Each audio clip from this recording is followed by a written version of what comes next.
Good morning. Welcome again to Morning Devotions, and thank you again so much for our time together. It's Monday morning. I always get excited about that. This is a brand new beginning of a week for you to just go out and bring great blessing to your family, and God is going to bless and prosper all the work of your hands. My thought today, pick up from yesterday, and it's kind of harsh and it's kind of negative, but these are things that need to be said.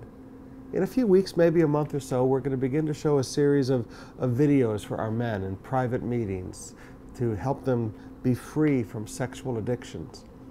Basically, this is a military man who's a Christian and a pastor who sits down and teaches men about how to conquer sexual addiction in their lives. But the Bible needs to be dealt with. Now, why is it that men get caught up in sexual sin? Well, let me begin to show you here from chapter 7 in Proverbs, beginning with verse 6. At the window of my house I looked through the lattice, and I saw among the simple a naive person. I noticed among the young men a youth who lacked judgment. He was going down the street near her corner. Now, everybody knows who her is. Walking along in the direction of her house. At twilight, as the day was fading, as the dark of the night set in. Now, this young man got himself in trouble because he went where he knew he could get in trouble. He went down her street. He went at the right time. I mean, please, he went to the right place at the right time to get in the wrong situation. So he got himself in trouble because he planned it.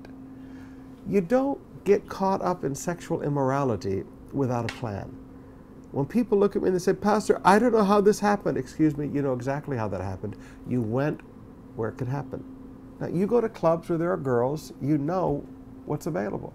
You go to golf courses and there's girls that give you a happy ending of a golf game. You know what's going to happen to you. I mean, at some point or another, if you get close to the fire, you're going to get burnt.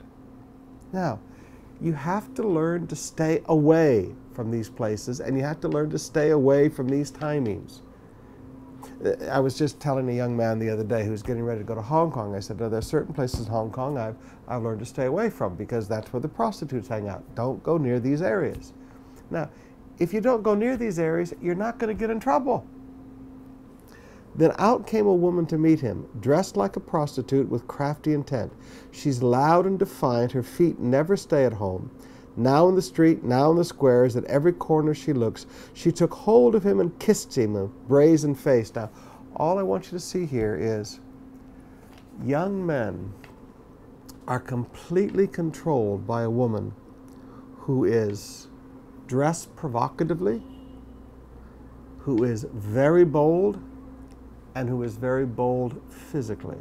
She grabs him, she kisses him, and the guy just goes along like a puff of smoke before a typhoon.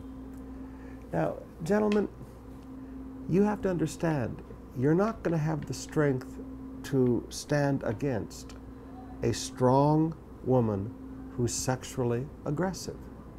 You just have to stay away from women like that. This young, simple, naive man who lacked judgment put himself in a place where he could find that woman, and when she found him, forgive me, she took charge. He was not in charge. She took charge. She captivated him with her dress, and then physically she was very aggressive, and the end of the story is his spiritual life is devastated. Now, young men, let me teach you what my grandfather taught me years ago, the Joseph principle. The only way to get out of a situation like that is to run. You are out of control. When you get around a strong, physically, provocatively dressed woman who's very sexually aggressive, you are out of control, just like with Joseph. And the only way that you can handle that situation is to run. Joseph ran, and Joseph kept his righteousness. Men, stay away from these places. And if you get caught up in a place like this by accident, there's only one solution, the Joseph principle. Run! That's my thought today. Don't be stupid.